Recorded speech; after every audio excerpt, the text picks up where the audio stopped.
I'm Chris Jones, the engineering manager for EarthRanger, and we're going to walk through EarthRanger today. And Joshua is joining me. Hi, I'm Joshua Krautwurst. I'm the technical lead for the core EarthRanger product. So when you see EarthRanger up on a dashboard, it's that interface and the server behind it that supports the data collection and analysis. So welcome. All right. So EarthRanger is kind of known as the situational awareness system. When we thought of EarthRanger at the beginning, we were trying to bring all of the real-time assets, like rangers out in the field with their GPS-powered radios, their inReaches, as well as collared elephants or collared lions, onto a single map. Previous to that, people were using different web apps to kind of access their tracking data for the various vehicles and rangers. And so that was the first impetus, was to get that all into one real-time map. So in that vein, we started with Savannah tracking. So we were able to display elephants, and the second piece was Moto Turbo, so using TurboNet to bring ranger radios onto the map. And then the second piece was data collection. How do we collect data into a real-time system versus just writing down on paper and putting them on shelves? So those are the two main operational views. Then we also talked with sites, and they were collecting information about where ranger outposts were, where security sections were. So how can we bring those annotations to a map? And then finally, it was the how do we add geofences? So when animals or vehicles go over a certain line or a fence line, how can we then alert and display where those are on the map? So assets, data collection, spatial data, and then geofences. So before we really get into the demo of EarthRanger, our walkthrough, wanted to kind of explain a few of the terms that we use around EarthRanger. So when we talked about field, data collection, the first word that came up, we were working with security, and they were kind of more military-minded, and they thought of them as being reports, like input reports, situation reports. So that's where the report name came from. It's not an output, but it's an input into EarthRanger. And then as a software developer, we kind of came up with the word event. So we kind of use those interchangeably when we talk about data collection, events or field reports. And then how do we group together field reports or events? So we came up with the term incident or collection. So that's like the second term, if you might hear, is what's an incident? Oh, it's just a collection of reports. So when we talked about real-time assets, whether they're rangers, vehicles, or animals, me being a software development, we came up with subjects. So when you hear the word subject, it's really, is it a person? Is it a vehicle? Is it a tracked animal? Source was the word that we started calling devices. So that little radio that the person is carrying, that is what we call a source. The massive tracking collar that elephants are wearing, that's a source. And so then the idea is you have a subject, ranger, and he's carrying a radio, and that radio is usually carried over a period of time, or another way to describe it would be an animal collar. It's attached to an animal. We want to know exactly when it was attached so that we can do analysis on that. And we call that a subject source assignment. So it's subject, source, and then with the time period. So if you ever hear that name. And then devices themselves, they have capabilities. So let's say Savannah tracking animal collars. They have a battery level and a temperature probe on there. So we wanted to say, well, what are the like sources? And so we called those source providers. So it's just grouping together devices. And another thing would be users. So a user in the EarthRanger system is not necessarily a ranger or a subject. It's an actual person that has a login and password. And then, it's called EarthRanger now. Originally, it was DAS, the Domain Awareness System. So if you ever hear DAS, like for me, I might kind of say that versus EarthRanger. Now you kind of know what that means. And then the big word, PAMDAS. And so that was the Protected Area Management Domain Awareness System. Okay. So Joshua's going to come in and talk about the layout. Thanks. So for existing EarthRanger users, one of the big obvious visual changes that we've made in the last year is you'll see that the sidebar moved from the right to the left, and the way that you select the different views, the tabs, are now vertically oriented rather than horizontally. This is because originally it was made to just look at the layers of the map and the reports.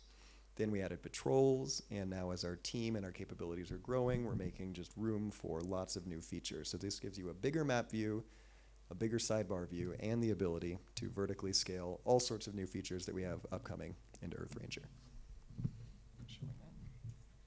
So there it is. All right, so we're going to talk a little bit about basic map usage. These are just the controls that have effects on the map themselves. One of the first ones is this menu, which allows you to jump to a number of home areas that you've defined. So I work at a conservancy. I'm interested in, sector A, sector D, sector G. I add those into the administration, and then I can easily jump to them at the location and zoom level that I need for each of them. So you see there, that's a subsection. Easter Island, I'm able to view the whole island. Next, we'll walk through some of these map controls on the bottom right, if I can see the mouse anywhere. So this little hamburger-looking stack is our map layer selector that allows us to choose the base layer for the map. So if that illustrated terrain doesn't suit your needs, you need the context of satellite imagery, you can switch to that. Likewise, different topographic layers, et cetera, et cetera. These don't just come out of the box and then that's done. Any map layer service that's available out there that fits a standard map tile specification, you can add to EarthRanger. You simply go to the admin, you add it there. So let's say you do some advanced geospatial analysis in ArcGIS or whatever, you want to export that as a tile layer service. You then just add that into EarthRanger, and now that is a portion of your situational awareness here as well. Walking down the controls, you have this nice little pin dropper. If you select it, you're now dropping a pin. As I move around, you see a little pop-up instructing me to place the marker as well as the current cursor GPS. From there, you can copy that location to the clipboard, as well as change the universal setting for what location format you need. This plus button, you'll see a lot during the demo today, allows you to file a report from whatever that location is, and we will get into that a little bit more later. Next up on the map controls is the ruler.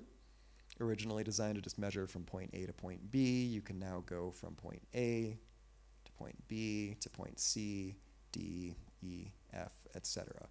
And that way it doesn't just suit you as a standard measurement tool, you can also do things such as route plotting, map annotation in the context of planning something, and then just another click away dismisses it.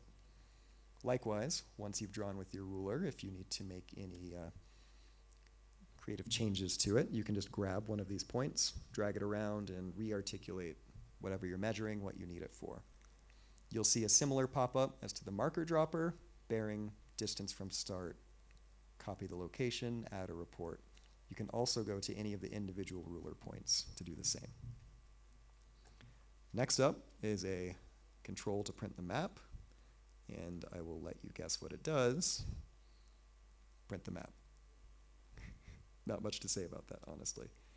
This gear icon, kind of universal application language for settings, and indeed, this contains a number of different settings to change how you view the map.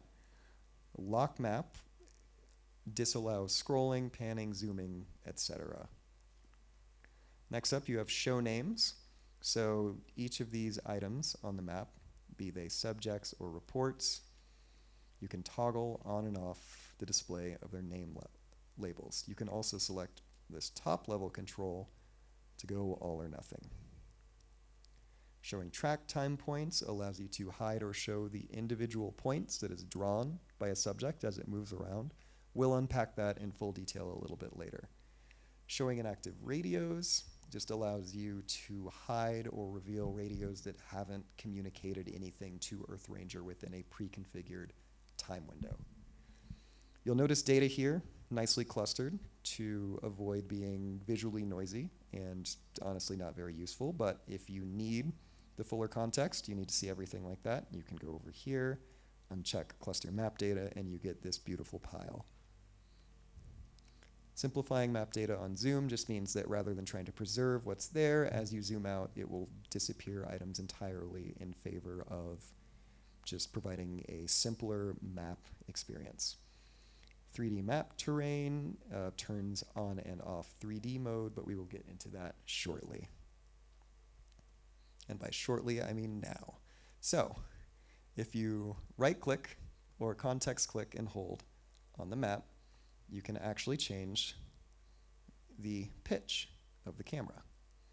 In this way, in combination with zooming in and out, Easter Island isn't super mountainous, but you can see that the terrain is actually represented in 3D, which is just another, cardinality of operational awareness, right? It's just another thing, another thing you can observe in order to get better context. You don't want to accidentally be giving an overhead view and give a route plot that goes directly across the peak of a mountain, etc. So just kind of handy, but using that map control, you can turn it off if you want it to be simpler. Likewise, because the 3D is slightly more, machine intensive, if you're ever having performance problems, that's always something that you can poke at. All right, Chris, let's talk about custom spatial data. All right. So as I kind of mentioned earlier, many sites, have a GIS specialist using like QGIS or ArcGIS to enrich spatial data, whether they're collecting road systems in the park, like I said, where they're putting outposts or boundaries. It allows that person to export those as either GeoJSON files or shape files as may be, and import those into EarthRanger, and so we can then show those in EarthRanger. And I'll kind of show that off a little bit. I'm not going to show the import, but once they are imported into EarthRanger, we put them under this features menu, and then you can group those, categorize those in like boundaries, points of interest, or roads, and then we can drill further in there. So if we want to declutter the map, we could go here and turn those on and off, as well as let's say I was searching for a certain outpost. I couldn't figure out where it was on the map. I could go find it or go, and then we have this little dropper, so it allows you to go from the map layers tab right to that point of interest. So that's very handy.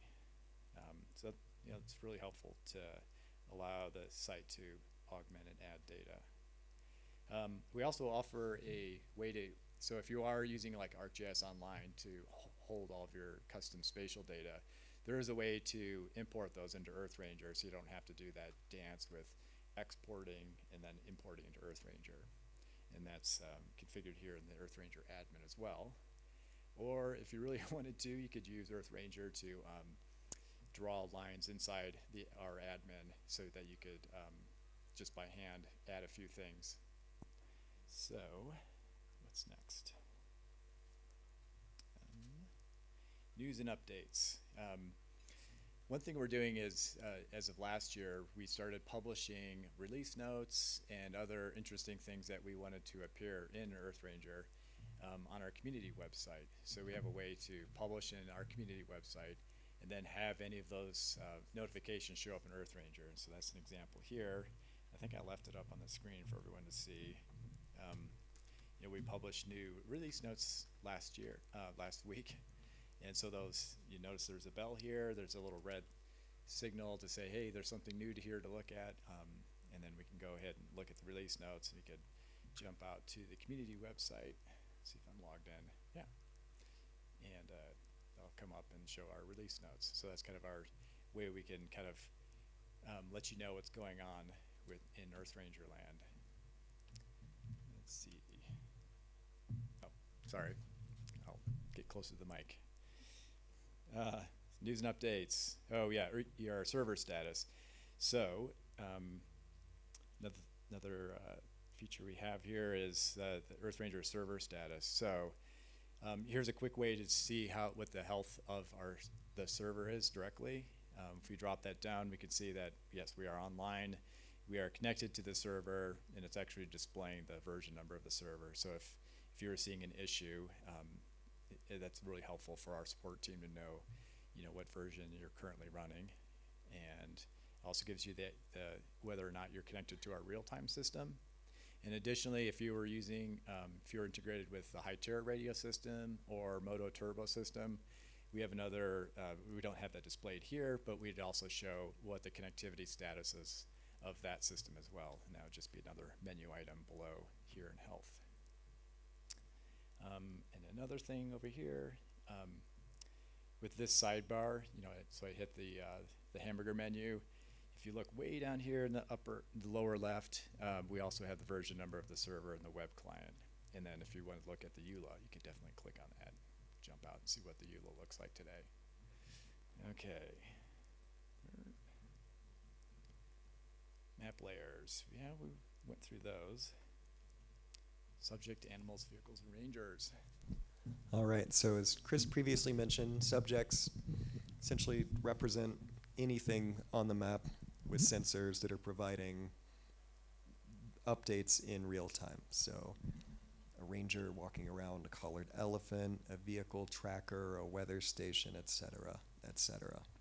They are shown on the map, as you've seen a couple times now, by their icon. And we can just zoom out a little bit, clear up the map to view them in detail. Let's hang out with Ranger Lee.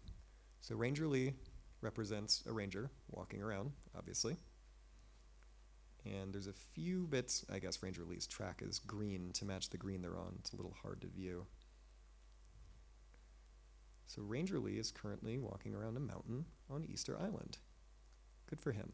You'll see some information in here. His name, the date and time of the last known sensor reading. So this is the last time that his radio sent a signal up that was then brought into EarthRanger. EarthRanger is about a minute ago. This, by now, common and familiar location control that you can use to change the format and copy the value. A measurement of his track length as determined by your track length settings. So you can see that right now we're viewing 21 days of track length if you look in the top right. Something that you can change via this menu. You can also elect to hide and show his track as well as pinning it. A pinned track means that the track stays visible once you've lost focus on him and are looking at other things. In that way, you can view multiple subjects' tracks, do all sorts of fun analysis on that. If you're more interested in a heat map view for that tracking, you can also do that. Not scientifically accurate, simple point density. But you can use that to, say, get a rough sense of the visibility that ranger has had if they're traveling in an area with a known visibility distance. Let's say it's foggy, they can see 1 kilometer, right? You go over to this legend, you change the radius of the heat map points to be 1 kilometer, you adjust the sensitivity so it's slightly more legible, and now we get the sense that Ranger Lee, during the course of this patrol, is most likely to have been able to see things in this area. From there, you have an idea of coverage and where you might need to patrol next. Likewise, because Ranger Lee is blessed to have a Garmin InReach device, EarthRanger is two-way messaging capable with Garmin InReach. So the text messages that you send and receive through your Garmin InReach can be integrated into EarthRanger as well. We can say, hey, Lee. And there we go. So we have the sent message. We have the sender being Chris J, the currently logged in user. Thank you so much. We have the timestamp of the message and a status indicator, which right now is a little clock icon indicating that it's still pending delivery. Maybe we can check in later to see if it was delivered, but I don't think there's a real recipient there, so it will probably stay pending forever. Likewise, if you're interested in a tabular view of what Ranger Lee's been up to, you click that historical data button, and you can now go through a table of the sensor data, point by point as it comes in. You'll notice that as you change pages, the layout might change because within the time range of this page, Ranger Lee never told us his speed via his device, whereas when you go back in time, you can tell that it was sensing speed and including that in the data. That way you can view additional data just outside of location and date, and as Chris mentioned, it's Really, the possibilities are endless and determined by what sensor data is available from what sensor. Thanks, Lee. All right. Now, going on to one of my favorite portions, the time slider. You'll notice that when I reviewed the map controls a minute ago, the one map control that I did not demonstrate is this little wibbly clock icon down here. That's called the time slider, and what it gives you is this nice little line down at the bottom, which allows you to scrub forwards and backwards in time to get a virtual sense of your conservation area at that point. You grab this and you simply drag it around, and you can now virtualize. Well, right now they're going backwards, so they didn't do that in real life, but you can just essentially virtually replay reports and behavior in your site to that point, as well as jump to certain points in time to get a better sense of what happened. You can review patrols, you can look for patterns that are less obvious when just viewing a regular flat dashboard in terms of how reports are filed and where they're being filed, et cetera, et cetera. It's just a generally useful tool for navigating quickly throughout time.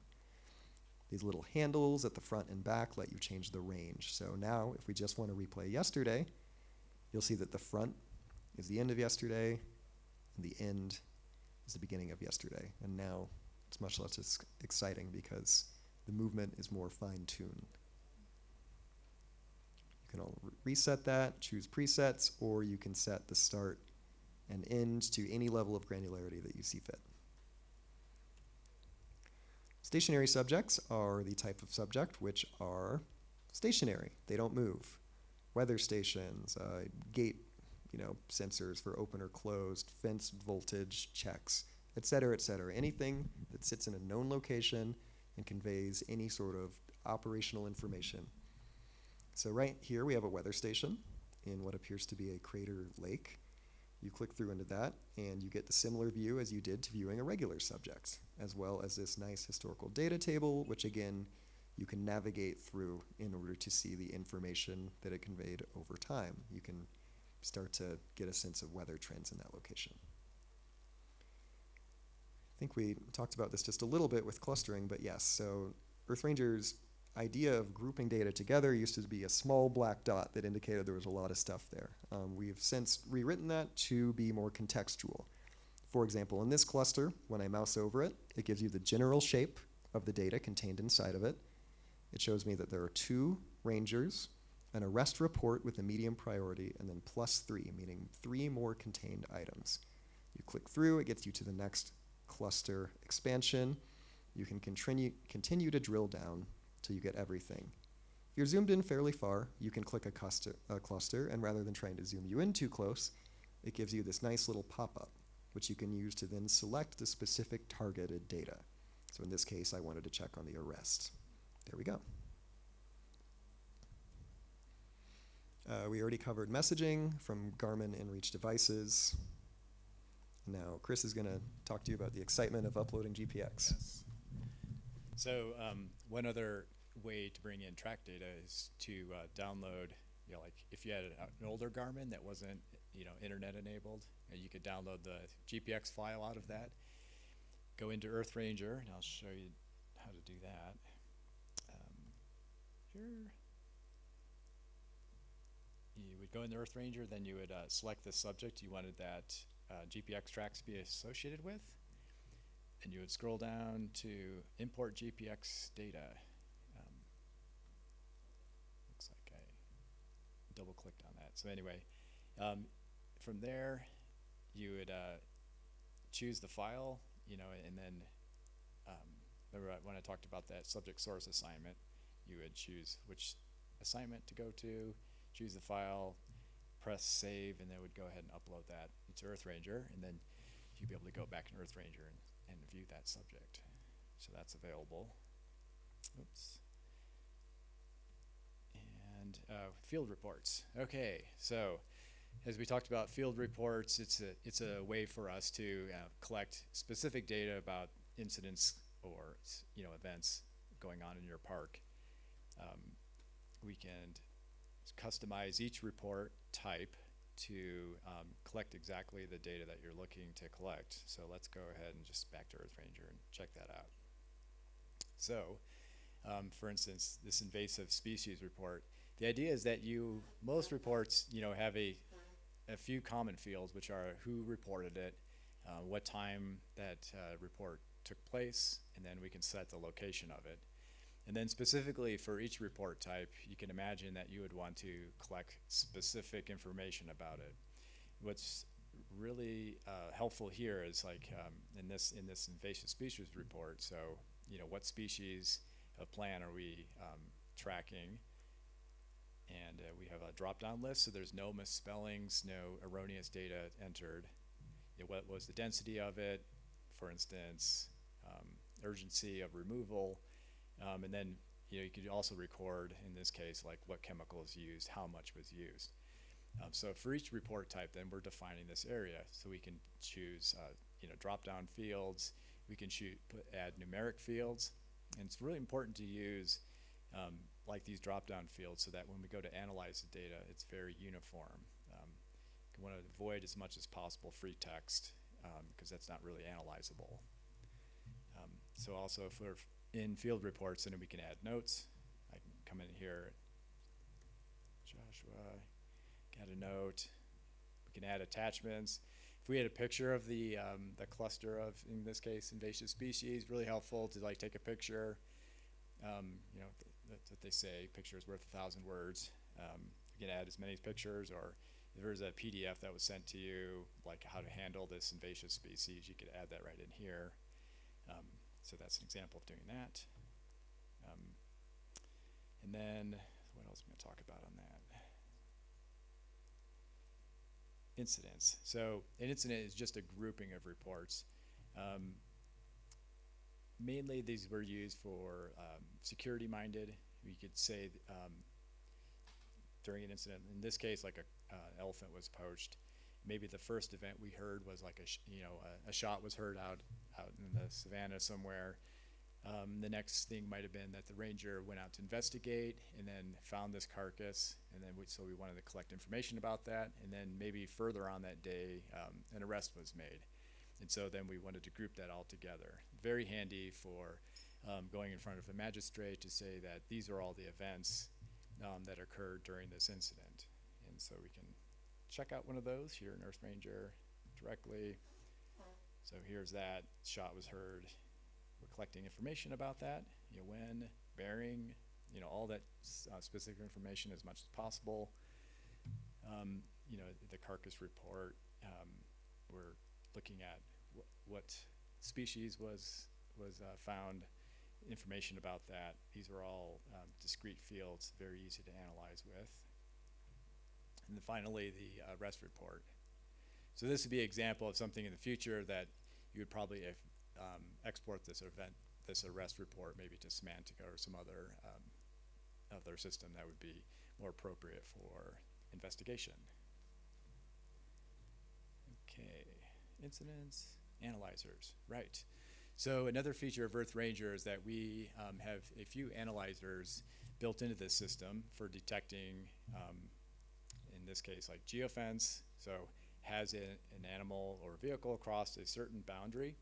So if we look at this example specifically, we have a geofence. The yellow line is like the warning line. So you can set up a warning line or a severe line. Once that's configured in EarthRanger, as the animal crosses, we will send out an alert, which is a report in EarthRanger. And then if you have alerts set up, it would be WhatsApp to you or sent to you by email. In that, for the geofence specifically, in that instance, it would tell you the animal's name, where they currently are, what's their heading. So we can, and then another few analyzers we have built in. So as we get location data coming into EarthRanger in near real time, hopefully, we then analyze to see if it's crossed the geofence. Another thing we can do is look for immobility. Has that animal stopped moving? This one gets a little more complicated because if there's GPS jitter, it's GPS points. You could stand here and I could take 5-point GPS points, and they're all a little bit different. We have to kind of normalize that and to figure out if we're not seeing any movement. Another analyzer we have is low speed. So we analyze over the month the typical speed of movements of, an tracked animal in this case. And then if we're seeing lower movement than normal, we would then send an alert out so that maybe a ranger could go investigate and see if there's something wrong. Another two interesting analyzers are feature proximity. So if you had like a city defined on your map, you could say, tell me when this animal is getting close to that city. A second one is subject to subject proximity. So given a group of subjects, we want to know when they're nearing each other. So an example would be that maybe these two animals are denning, or it's two rangers out in the field. We want to know when they get near each other. So that's an example of that type of analyzer. And third-party reports. So we do have a couple integrations with various providers of data. So the first one is the firm's fire reports. NASA uses satellites to detect wildfires or any kind of fire over the landscape. We pull that once, every couple hours to see if there's new firms reports. Satellites basically for NASA roll overhead probably twice a day. So you can imagine twice a day you would be confident you would any fires detected in the conservation area would be reported in EarthRanger. Another example of third-party reports is the Global Forest Watch. They have a deforestation product. So we have an integration through Gundy to look for forest change. Basically, you kind of specify, here's my conservation area. Let me know when any forest change has been detected. And then we import that into EarthRanger using a field report. So similar to this firm's report here, we would display forest change information. Other things that we import in would be like camera trap detection. So if you had worked with WPS to integrate their camera trap system into EarthRanger, any camera trap that they had classified as something they are interested in would appear in EarthRanger as a report. So you would see the report with most likely a picture with it. Another two third parties we've integrated with are acoustic detection by Rainforest Connection, and then Aurora Tech. And if you want to see more of that, you definitely go see the Gundy talk later today. All right, geo permissions, Joshua. Hi. So there's a few different flavors of what people would like to see in terms of permissions by location. And the first one that we've added to EarthRanger is the idea of a currently logged in user only being able to see reports of a certain category within a preset distance of their current location. That way you only have permission to see what's nearby rather than just seeing everything that's in the system across the world. So certain limited access users can still use EarthRanger securely from their current location. If you grant your browser location access, which will apparently take more time than I expected. Chris, may I borrow your finger? Yes. Thanks. If you grant your browser location access, this allows EarthRanger to represent your current location in the world on the map. Like this. Here we are. Great place to be. And when you click it, again, a display of current location, ability to copy it, as well as a measurement of the accuracy of that location reading and the last time it was checked. You can also file a report. Jumping back to Easter Island. If there were a user here with geo permission set, they would only be allowed to see things on the island. And say you have a marine patrol and they arrested somebody swimming illegally. They would not be allowed to see that because it exceeds their current distance. We don't have that set up in the demo site, so it's not super exciting to just describe. Because browser location is a known quantity, it's something that's easy to spoof. There are also security measures in place that try to detect unusual activity. So if you see someone is location hopping, they're probably using a virtual location, they're spoofing their GPS. They are gated out, they're disallowed from viewing those events for a cooldown period to make sure that people aren't using it in bad faith or in insecure ways. All right, event geometries. This just rolled out a couple of releases ago, so it is live in EarthRanger right now for existing EarthRanger users that might not be aware. And this is the ability to represent a report in something other than a single location. That might have already crossed your mind, but lots of these reports aren't necessarily represented well by having a single point. If there's a fire, it's likely to exceed a 1 square meter location. Likewise, if there's crop damage, you might want to measure the perimeter and area of that crop damage for compensation and reporting purposes. So to do that in EarthRanger, you create an event type, which is area enabled, and then you start to file one. You'll notice here, same form for creating a report, except the location field, rather than saying a GPS location, says set report area. You click that and you enter a drawing mode. You may have noticed that the sidebar disappeared. There's this nice little map legend saying that you're creating a report area, and on the bottom you see some controls to either save or cancel. If I try to save, it tells me only a closed shape can be saved. It's a bit much to take in at first blush, and so there's also this little information icon, and if you click it, it gives you some pretty plain spoken instructions on how to use this. So a report area can be any 3 or more points that form a closed shape. So we can start to make one. We saw an enormous school of fish out here. We want to report it. So we're going to start. You'll notice it looks a lot like the ruler. It gives you the length of that line segment, the bearing from the point, and the overall distance in the pop-up. Once you've added a second point, it gets a little spicier in that you can now start to see the calculated area of that, and you can really draw any shape to your heart's content.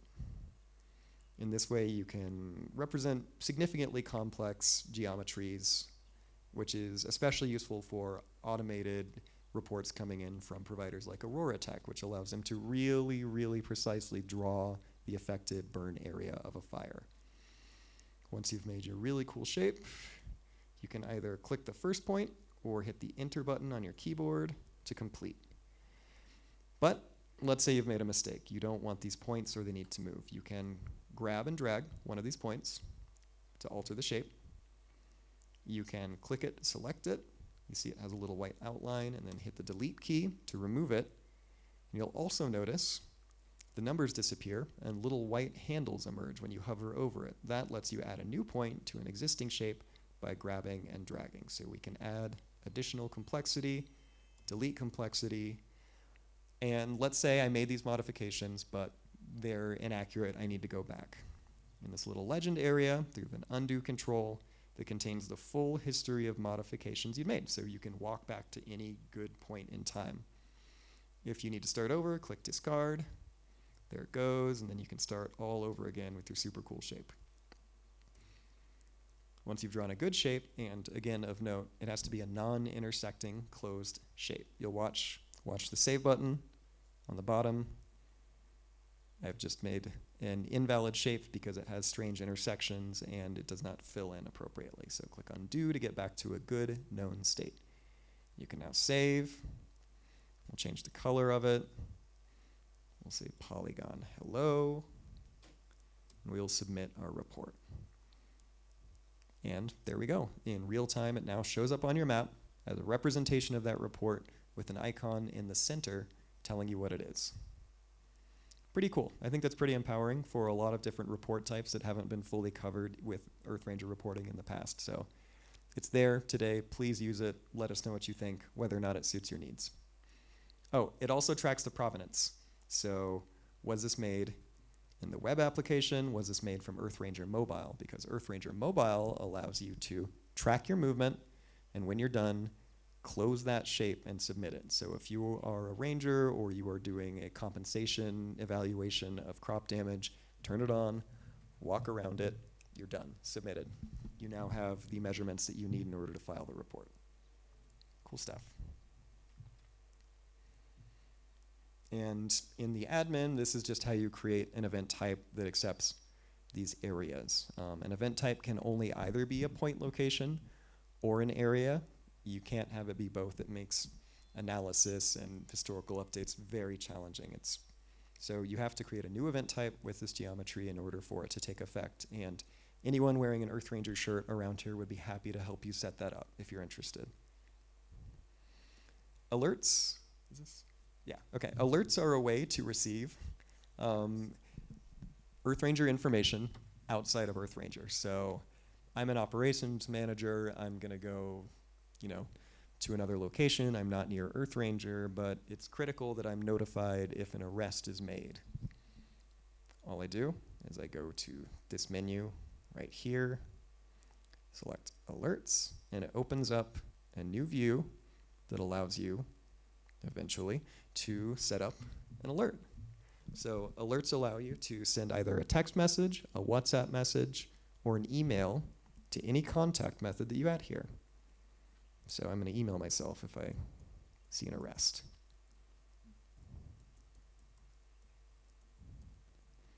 I enter my email information and I add a new alert. I'm looking for arrests, so I select the arrest and I create it. Now, whenever an arrest is made in EarthRanger, I'll receive an email about it. But I use EarthRanger during the week. I don't need to receive an email. I just need it on the weekends when I'm somewhere else. I just go into the scheduling interface and I select the time ranges for which I'd like to receive the alerts. In this case, just from morning until evening on Saturdays and Sundays. My schedule is now set. Additionally, not all arrests are created equally, so I need to filter out some arrests that don't catch my interest. So let's say, for some reason, I'm only interested in people who were arrested when they were 3 years old, because, that's amazing. So we'll go into the age, we'll put it as 3. So now only toddlers being arrested will send me an alert. And you can see that in here, if there are multiple notification methods, we'll add a new, right? Everybody write this down. This is my real phone number. I can now change this to also text me, not email me. And there we go. So that is a way to automatically and near real time receive updates for important operational information outside of EarthRanger, so you don't have to be married to the system to get the data you need. And that's all that. All right, patrols. Patrols, I'm pretty sure everybody here knows what they are and does them and knows more about them than I ever will. It's just a representation of, in EarthRanger, a patrol represents the effort and time of a patrol leader as they move throughout their protected area, as well as the associated reports that they file in conjunction with the patrol.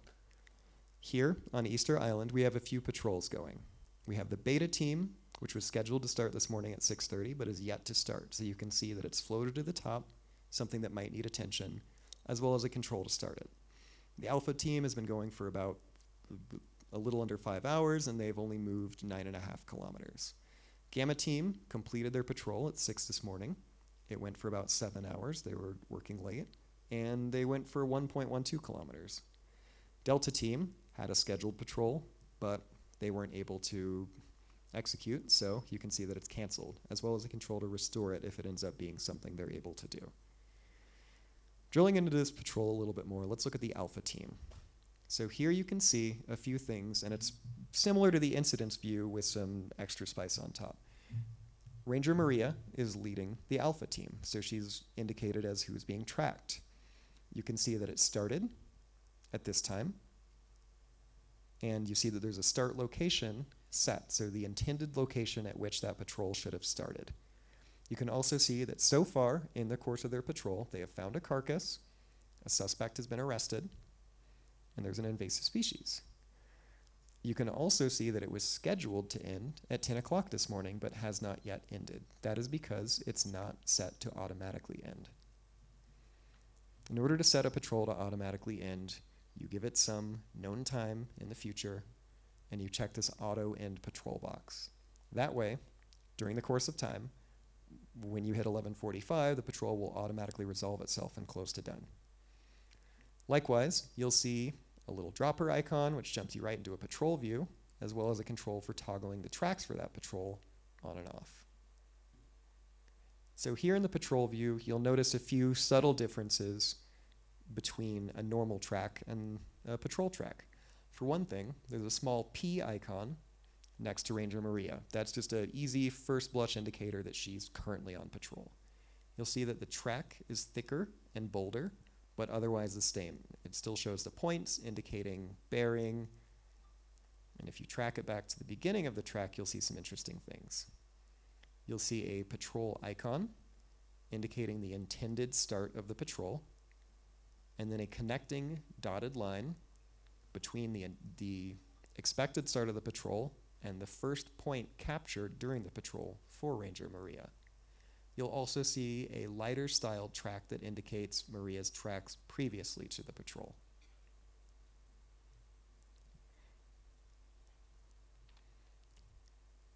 And I just described all of that, didn't I? Oh, let's add a report to a patrol. So Ranger Maria calls in, she just saw an accident. You simply click the plus button from inside of the patrol. You see this control for the 20th time today. You choose the location of it. You do all of the regular report filing motions. You save it, and there it is. Our accident is now part of the timeline of our patrol and can be easily used for patrol effort and report analysis. I believe that is it. All right, let's talk about data exports. Oh yeah, very exciting. Thanks, Joshua. So a couple things that we offer is exporting data in standard formats. The first one is field reports, so I can type in the time range and export all of my field reports as a CSV. Given that each report has different data collected on it, you can imagine the CSV gets really wide, with all the different columns available for every report type. So that it allows you to export the location of the report, the time, and plus all of the individual fields. There's another export that we have called, it's a KML feed, and it's really designed for importing into Google Earth Pro. So it allows you to then display all of the elephants or tracked items on Google Earth. Another export we have is subject information. So if you just wanted to export all of the, it's really useful for exporting like all the elephants in the system, so that it would allow you to analyze all of those. And then we could also export subject tracks. So let's say you want to do some analysis on certain elephants' tracks. You could export those as a CSV and then import them into your tool of choice. ERTR sharing, just wanted to talk about this a little quickly. So we can share subjects between sites. So in today we use that for sharing. Let's say Save the Elephants has a broad array of elephants that they're tracking across Kenya. We are then sharing those with KWS, as they probably mentioned in a couple different talks. So as soon as the data comes into Save the Elephants site, we have a process in the background that's copying those over to the KWS system.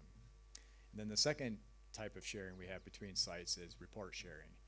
So let's say the human-wildlife conflict, reports that are being collected maybe with private conservancies across Kenya, we would, KWS be interested in getting those, so we could set up a system for sharing those HWC reports with KWS headquarters. So that's kind of two examples of sharing data between sites. Analysis via Tableau. We have another one-on-one session today talking about this integration. But the idea is that we have set up Tableau with access to your site's database. So that means it can access all of the reports in your system, as well as the subjects and observations, patrols. So in Tableau, you can be assured that you can access all of the reports, set up different analysis for those. So in this slide, we're showing the main summary page of the reports that we ship with Tableau and EarthRanger.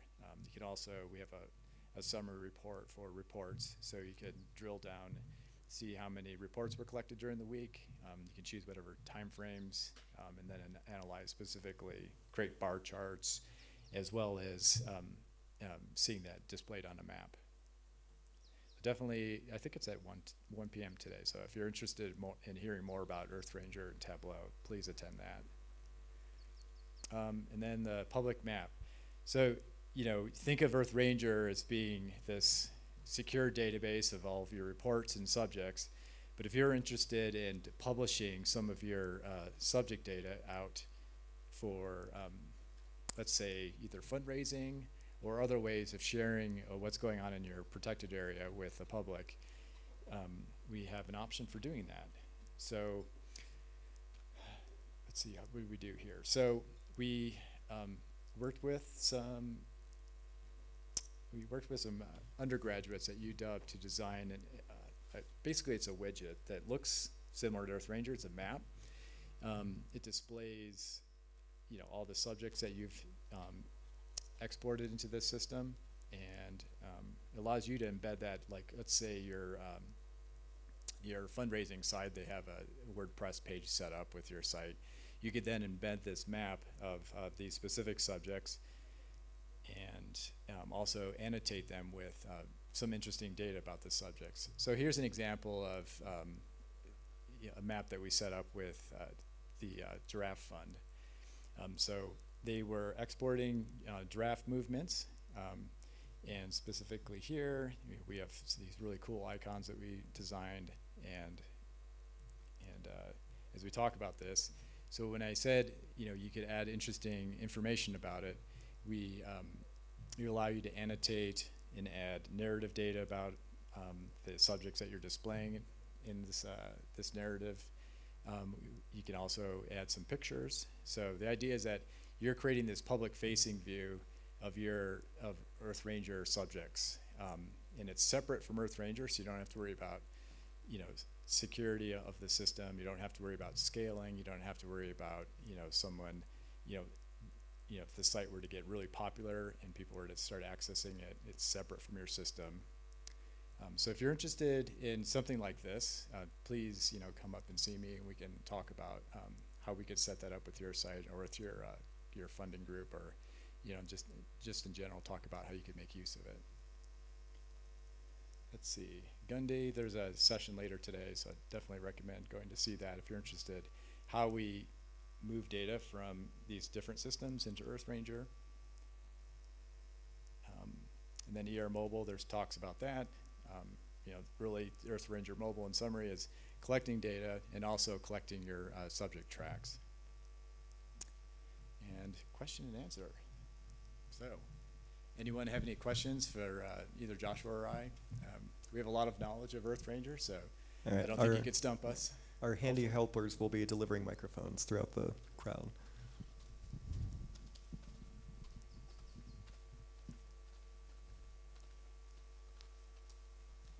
All right, Andrea. Hi. How's it? Good. Just a simple question. What if say your control room operators have entered some reports and they've forgotten to add it to a patrol? Is there any way without deleting it that you can then add it? There is, yes. Yeah, so we could just, two ways of doing it. Right from the patrol itself, from the report itself, isn't it just, this is already attached to patrol. Yep. Find the one that's not attached. Isn't it down here? Or is it over here? Hamburger menu.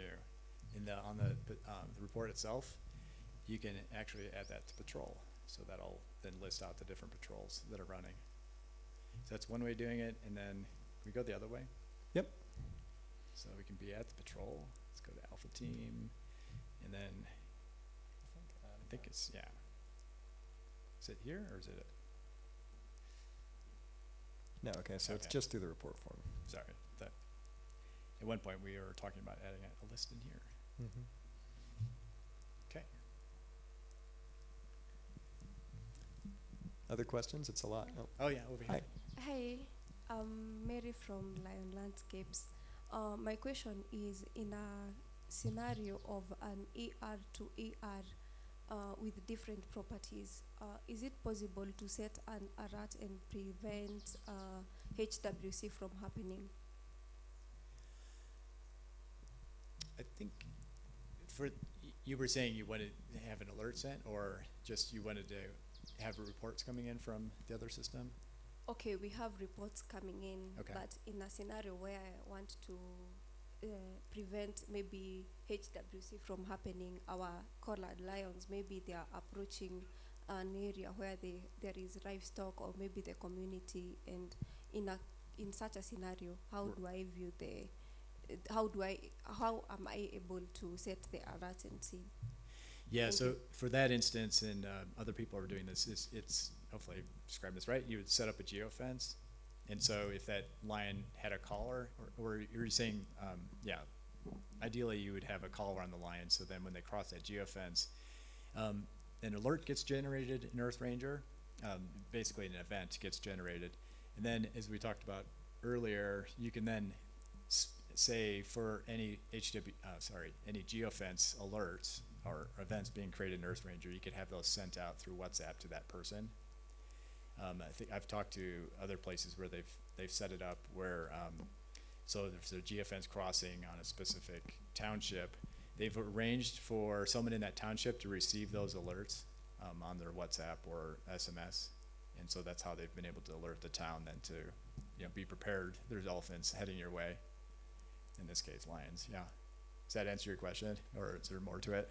Yeah, that answers the question partially, but sometimes in the conservancies, wildlife is livestock is allowed to graze in. What of that? Livestock inside the conservancy?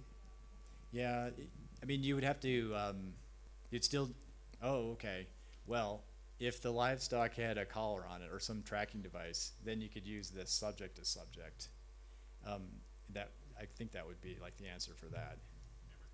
Or camera traps, right? Mhm. Yeah, Andrea. So Oh, we have one back Oh, there. over here? Yeah, sorry.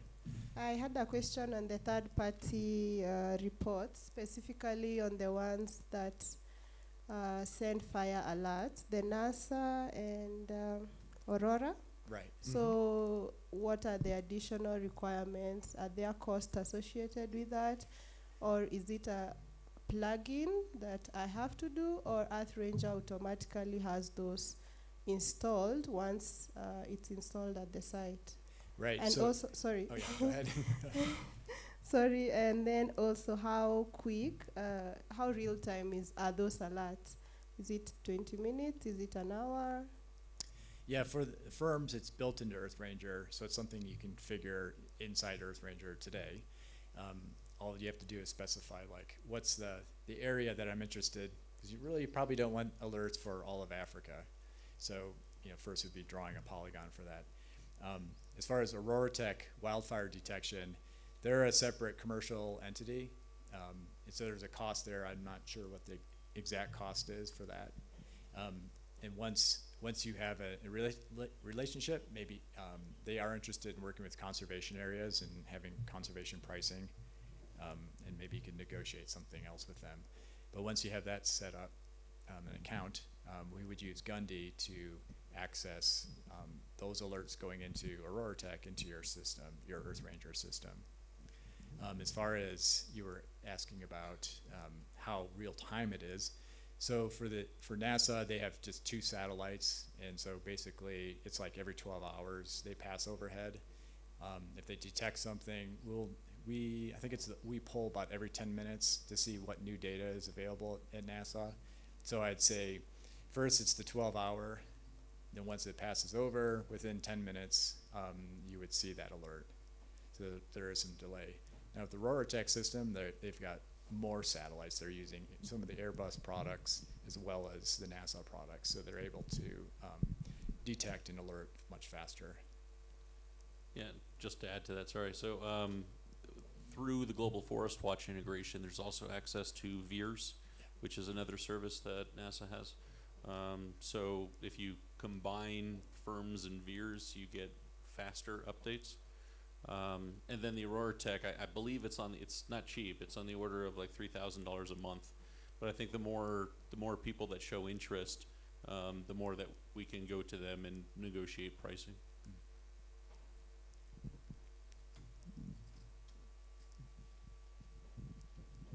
I also want to find out that historical table. Is there any way that you can get someone to export that table without having them to go into the admin? I just try and limit people in the admin side. let's see. It's for the subjects. It's that the export of track information. I don't recall if the additional data is in there. Yeah, so it would be the subject reports, isn't that it? Yes.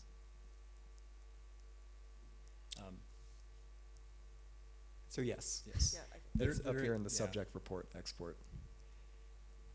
And there is like, if there is an API that if you wanted, a geeky GeoJSON feed of that, I could talk to you about how to do that too. It's gonna take forever here right now. And then all that information is shipped over to Tableau. So if you were to go in there, you could actually export from there as well. But you could do reporting on observation data, specifically to see each of those fields. One example of doing that would be to analyze battery usage or battery levels. And so you could go through and say, what's the battery levels over this past month, with your animal collars, for instance. Yeah. Yeah, and any figure or table in Tableau has a button to download the data associated with it. That actually might be easier. Yeah. All right. Yes. My name is Adeoyo Yedeji from Ani, Nigeria. Is it possible to export heat map from EarthRanger to be used in either Google Earth or Esri platform? Oh, that's a good question. No, we don't support the export of that kind of visual information. You can print it, or honestly, those platforms have more advanced heat mapping tools than EarthRanger. So in that case, I would maybe suggest exporting your subject information into there and then heat mapping within that.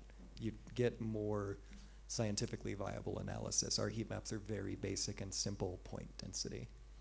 Yeah, you could use the Tableau integration to actually do a lot of those heat maps. They have different ways of doing that. Yep. The other tool is, yeah, go ahead. We should probably just join you up there. So we do also have a data export to ArcGIS that synchronizes the data from EarthRanger to an ArcGIS feature service. And from there, you could then build your heat map using the ArcGIS tools. Yes. Hi. So my question is on pictures. There was a time when you could not delete a picture if you attach a wrong image to an event. The second around the pictures again is there's been a question on what type of picture do you download. If you upload an high resolution picture, do you get it? If you want to use it to download from the system, does it come in high resolution or a compressed version? Thanks. Yeah, so with the images, we have the original, and then our system creates thumbnails. And so I think when you're viewing the actual picture in the blown up thing, that's the original, isn't Yep, it? that's right. So you can view the thumbnail in the list format, and then you have the full resolution image loadable when you click it, and then you can right click it to save, download, etc. from there. So it's always available within there. Regarding deleting pictures, I believe that once they have been saved, they are persistent, but in the course of adding a picture for a new report, do you mind if I go into your attachments? Yes, go ahead. If our connection allows. Someone's on YouTube again. Yeah. Right now we're demonstrating our loading icon feature. It's this really great spinning circle. It works very well. It continues to spin. This one we already have the schema for. There we go. All right. What are we adding? Do you have any pictures? Mm, Can I just dig through your computer no, in just public right now? go to recents. Probably. Okay. Yeah. Cool. Yeah, screenshots. Screenshots. Yeah, Perfect. Boop. So you can see this little X icon. So if you're still in the process of filing the report, you can remove it by clicking that.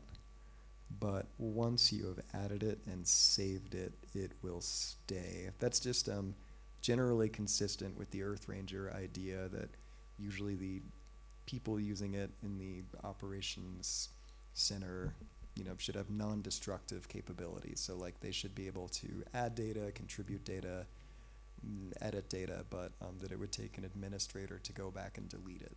That's just kind of a a security paradigm that's been there for a very long time. But you're not the first person to ask, and it is definitely a reasonable request.